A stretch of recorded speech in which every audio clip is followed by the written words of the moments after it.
Hi there. You're listening to Hypercast, an ADHD podcast. I'm Melissa, an ADHD coach and advocate. Hi, I'm Brianna, an ADHD coach and soon-to-be therapist. We are here to explore all things ADHD, from unexpected challenges to unique strengths. Join us as we share insights and strategies that empower you to live your best ADHD life. Ready? Let's dive into today's episode.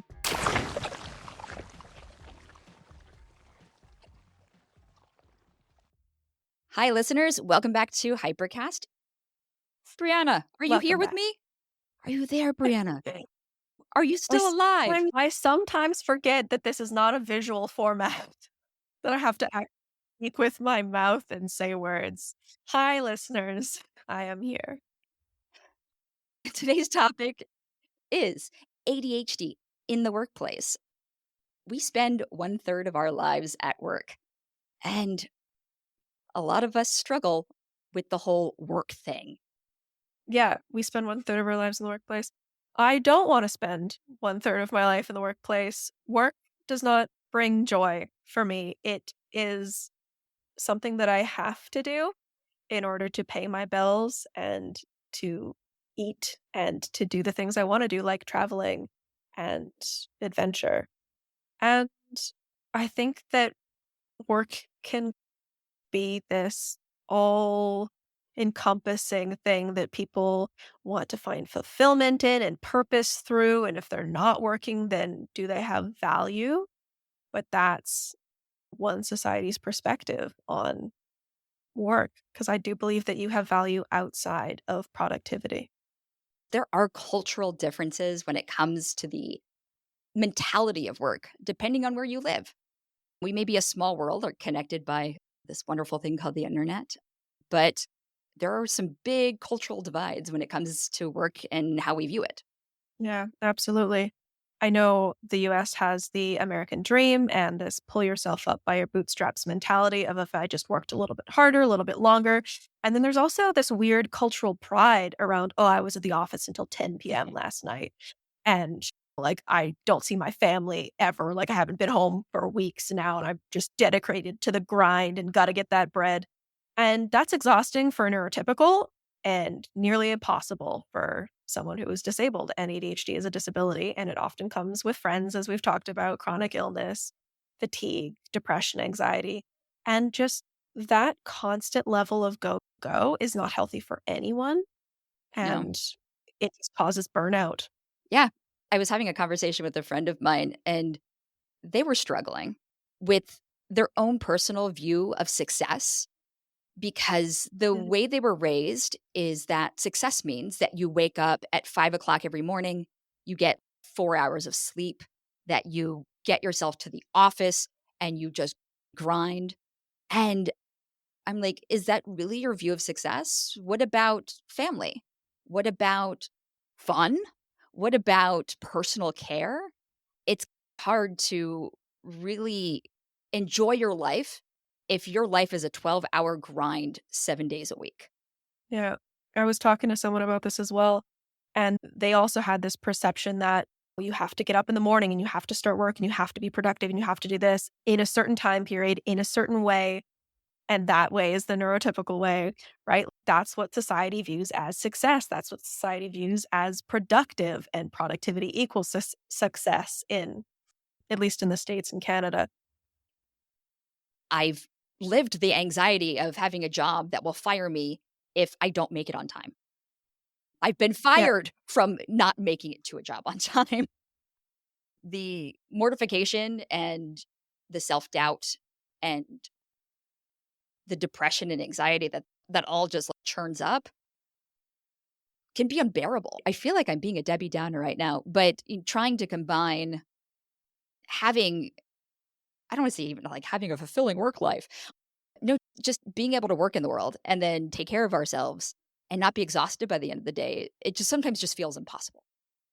Yeah. I think that's where my cynicism stems from, because I don't think that it's possible for me to exist in the world and work that kind of 9 to 5 or longer, because it's never 9 to 5, is it? And not be exhausted and to take care of my home and whatnot. I have made life choices as a result of knowing that that's just not possible for me. I have chosen to go into a business where I can control my own hours. I have chosen not to have children, so I don't have Woo! to add childcare into my life because I know that work is going to exhaust me to the point where I could either be a mom or have a career. And because we know that like mom is a full-time job, taking care of a home is a full-time job. And I am not built to have multiple full-time jobs. Are any of us built to have multiple full-time jobs? No, literally no. Let's talk about your experience when you were working Mhm. in a place and you did have that fear, because I'd like to touch on that a little bit more. Tell me more. I got my first job when I was 13 years old. I feel like I've done all of the jobs. I've been a dog walker. I've worked in medical offices. I've done so many things. The cool thing is I've learned a lot of skills. It's like having a lot of hobbies, but getting paid for it. And a lot of those things have led me to other career opportunities and options. Yeah, It's we just, should mention like 40-year career is no longer like a real thing, right? Like no, having multiple careers is the standard these days. And it's actually interesting that you have all of that experience and can can talk about the different jobs that you've had and the different experiences that you've had. it makes me interesting at interviews. I'm not going to lie. I've gotten a couple jobs because I was an interesting person to interview. People with ADHD, sometimes we get overlooked because our communication skills are a little bit different. We have a hard time making eye contact. If we make small mistakes, if we make enough of them, they're seen as negative in the workplace. That prevents us from being promoted, from making more money, diminishes our value in the eyes of our peers and also our bosses. With neurodivergent people, like our need to like understand the rules to ask why. It's not that our communication is flawed or broken.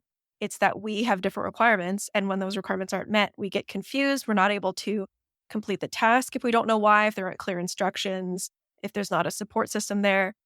And then we're punished because we should have been able to figure it out, or like it doesn't make sense why we're being punished for this thing. The same with the whole being late thing. There are jobs where, like the shift work, typically where the workers are not respected, where there are these severe level of punishments, but then there's also jobs where people can rock up like anywhere around 9 or whatever they choose to. And again, there's that disparity in class there because those tend to be the like high paying office jobs where there's more freedom given. This is bringing up some things for me about disclosure. I think, especially in smaller businesses where there's not an HR department involved, you don't have someone besides the boss to turn to. I'm currently living in the United States, so that's definitely the experience that I've had. And I've never felt, ever have I felt comfortable disclosing my diagnosis to any of my employers. Yeah, that's Yeah, absolutely. for fear of being discriminated against or because of the stigma against ADHD. Yeah, Yeah, absolutely. And it's again that like where I have felt safer to disclose have been in situations where like I knew someone else was neurodivergent and working there, or like it was a situation where the accommodations were already in place. So they wouldn't have to adapt or change anything for me to fit in. It's just another person who would need these things that have already been built in universally available rather than a place where it would now become a bad thing for me to have this. It would take me twice as long to do this, or I might be late sometimes, or I need a chair to do this. And those things would have to then be provided extra. It always feels just that little bit like a hostile environment yeah. that you're having to be the advocate to change rather than it's already a good environment and you're just taking advantage of what's already there. And it's really hard to be an advocate for yourself if the environment doesn't embrace your needs. Yeah, exactly that. But it's also hard to be an advocate for yourself if you really need this job, if you've struggled and this is like your 18th interview and you can't do that anymore and you just need something. So it becomes this like back and forth game of will I, won't I, because I need the accommodations, but also I need this job. And like the Americans with Disability Act, or in Canada, that's built into our Charter of Rights and Freedoms, this disability protection. The UK has disability. rights and things like that. So there are laws protecting you as a disabled person from discrimination, and yet they don't seem to work. There Yeah. doesn't seem to be any kind of actual protection when it comes down to it because they can fire you for something else. It's not because you're disabled, it's because you were late. Oh, it's not because you are disabled, it's because you weren't able to complete this task in the way that I wanted it done. Oh, it's not because you're disabled, it's because of, but all of those things are because I'm disabled. Yes, exactly. And it makes it really hard to even know how to advocate for yourself. Personally, like, I haven't had a lot of great examples of how to do that, especially in my youth. Trying to ask for what I needed was really hard. In fact, it made me feel like a burden. And then I would just double down and say to myself, like you're saying, I need this job. So I would force myself to try to bend to the needs of that job. And then I was miserable. So, all you people pleasers out there, anyone who has rejection sensitivity, yep, yep. Welcome ADHD people to trying to shove yourself into a box and torture yourself rather than asking if there can be a bigger box or something different for you because we don't feel like we deserve it. It would be a burden. Like, it's just, it should exist. This is where my mentality is from. Like, there Yeah. should. Why do I need to earn accommodation to help me be the best employee I can be? Yeah. Why do I have to apologize and change who I am rather than you accepting who I am and the benefits that I can bring? ADHD comes with a lot Yeah, it of does. things that can benefit business, creativity, problem solving, hyper focus. We're really great in tech, for example. If you allow us to do it our way, we are going to provide value for your company. If you force us to do it your way, we are not going to provide that same value. One of my friends was telling me this story about how she was had this really great job, blah blah blah, and then her boss was promoted and they got a new boss. Her new boss came in and said, "Oh, I see you're behind on this really boring data entry job, and you're really ahead on all these really interesting jobs. You are no longer allowed to do any of these interesting jobs that you're really good at until you meet your quota for this boring data entry repetitive task." And it destroyed her Yeah. because this was the reason that she was so good at her job, that she was enjoying it, that people really valued in her. And this was a thing that she was doing, but slowly, not neglecting it. It was just happening more slowly because it was so boring. And as soon as she took away all of the novelty, all of the interest, all of the challenge, this became slower.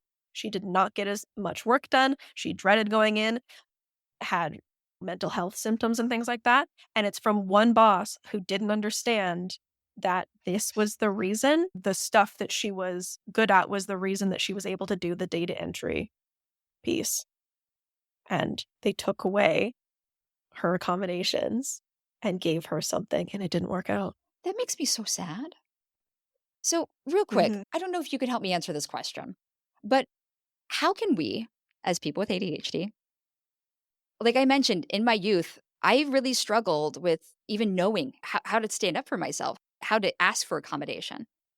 But how can I be my own hero at work? What can I ask without stepping on toes? I think it's a really complicated answer because there isn't a blanket answer to this. Because there are situations where it would actually be unsafe for you to disclose. There might be a culture of discrimination or something that gets overlooked, brushed under the rug that might get you fired. So, what can we do? Great question. I think that the best way that I have found to help yourself is to know yourself. And let me explain what that means. So, if you know specifically what you need, and write that down and maybe explain why that helps you. So, for example, like a standing desk, maybe with a treadmill or something like that. And you know that, oh, like I do better when I'm active and my brain can focus and things like that. And write that down. But those are the physical things that jobs are like, yep, that's our disability accommodation. That's what we have to do. We have to give you a standing desk and a bouncy ball and 5-minute breaks every hour or something like that. What they don't understand is the communication piece or the pieces that are Yeah. like not as tactile.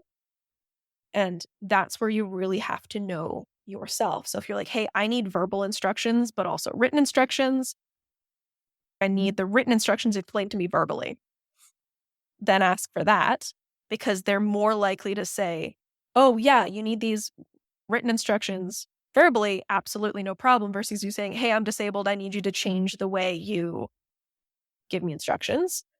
Then they'll either not do that because it's too much work to figure out what you need or do it in a way that isn't helpful for you. So you really have to know yourself first and ask specifically for what it is that you need. That way you can ask for it without maybe disclosing Mm, that you have a interesting. disability and you play both sides of the field. And yeah, it's extra work for you. Yeah. That's the thing, right? It should be on them to provide the accommodations, but it's not. It's on you to figure out what you specifically need and then ask for it. And it's really scary to ask. And it's really hard to know what you need because how do you know what you need until you need it? Maybe part of it is sitting down and doing some self exploration. Can you remember a time when you feel like you communicated really well with somebody else? What form did that communication come in? Was it a text message? Was it an email? Or was it something that they gave you verbally? That may be a place to start from when it comes to that Mhm. communication piece. Have, right? There's another one of my friends, only woman, I don't know about neurodivergent, but only woman in a workplace. And there was this culture that they had to go out to lunch all the time. And my friend just wanted to get some work done when it was quiet away from like all of the hubbubaloo and whatnot.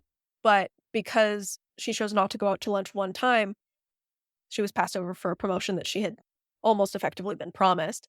And it was given to one of the guys who went out to the lunch. And this whole like social expectation thing and like not understanding that was required because it was offered as a, hey, would you like to come out for lunch rather than a, hey, this is a very important part of being the team that you come out to these lunches. And it was never explained and she got passed over. And yeah, so it's awful. And no one explained. And then the intersectional thing of her being the only woman. And can you imagine how exhausting it would be to like work all day and then also have to be social at lunch and not have a break from that expectation? Yeah, it's hard because we need flex time. We need a chance to just shake things off. Otherwise, we could reach a boiling point, especially during times of overwhelm. Yeah. And that's why a lot of ADHDers are starting to move towards this work from home culture, which, since the global pandemic is now an option, it's become a really good option for ADHD people. And a lot of the people that I've seen with ADHD are really looking for these work from home jobs.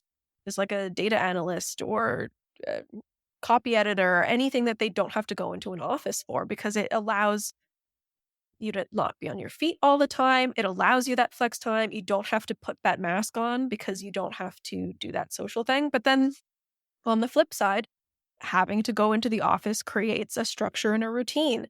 Having that social thing is like body doubling that keeps you on task, that keeps you prioritizing the things. It's good and it's bad. And skill level is important here too, because data analyst, that's a job that requires at least a bachelor's degree. What if you don't have a bachelor's degree? What if you only have a high school degree or an associate's degree? If working from home is something that works better for you and that kind of structure works better for you, do you have anything off the top of your head that you can think of that are good fields to go into? Okay, about this, there are numerous articles all over the internet that say, oh, jobs that are good for people with ADHD, jobs that are bad for people with ADHD. And I reject that narrative. I reject that narrative because I don't believe that our disability prevents us from doing anything in the world that we want to do. There are certain things that will make certain jobs more difficult, more draining for us. But I don't think that's the job itself. I think that's the lack of accommodation surrounding that job. My biggest thing, this whole ADHD and work, is some of the things you are responsible for, but there are also things that your employer or the world around you is responsible for. So you don't have to do everything yourself. You are allowed to ask for help. And practicing asking for help is going to make you better at it. Yeah. We recently did a podcast episode on ADHD and community. So, another thing to do is to really reach out to the ADHD community for support because you may feel really lonely in how you feel at work, but you are definitely not the only one. Connecting with groups online, with groups that are regional, that are close to you. I know that Chad has support groups, peer Mm. support groups. Those kinds of things can be very helpful and sometimes may even help you make connections to find a job that's more fulfilling for you. And unfortunately, as I'm finding out, a lot of finding jobs that work is who you know rather than what you know, which is really difficult for people with ADHD to come to terms with because we're so focused on what we know rather than the social connections. So, reaching out to those communities, asking around, seeing what jobs work and what jobs other people with ADHD have, and then maybe asking for a connection is so helpful. And not just the ADHD community, but your whole community. I think I don't know about you, Brianna, but sometimes I struggle reaching out for help from others. I have this thing in my head that says I should be able to do it myself. And most people in this world don't get by like that. They get by with a little help from their friends and their families. If you are seeking employment or just something different, take a few minutes, consider what you really want or the direction you're heading and reach out to your friends, reach out to your family members. They love you. They want you to succeed. So that may be a step to go to get you into a place that's maybe it's not your final step, but it's a step in a direction that may be better than where you are right now. Yeah. It took me years to learn this skill, and it has served me so well. Like asking for what I need, I started in grade 3, grade 4, something like that, really practicing that skill and being able to reach out. It's really awkward as well, reaching out, just cold calling people and being like, "Hey, you don't know me, but someone told me to contact you. Do you have any?" And it turns out that people want to help. Yeah. I've never had one person be like, "Ew, why are you contacting me?" It's always been like, "Oh, I don't have anything for you, but this person might." Or, "Oh, I do have something for you and I would love to chat about whatever."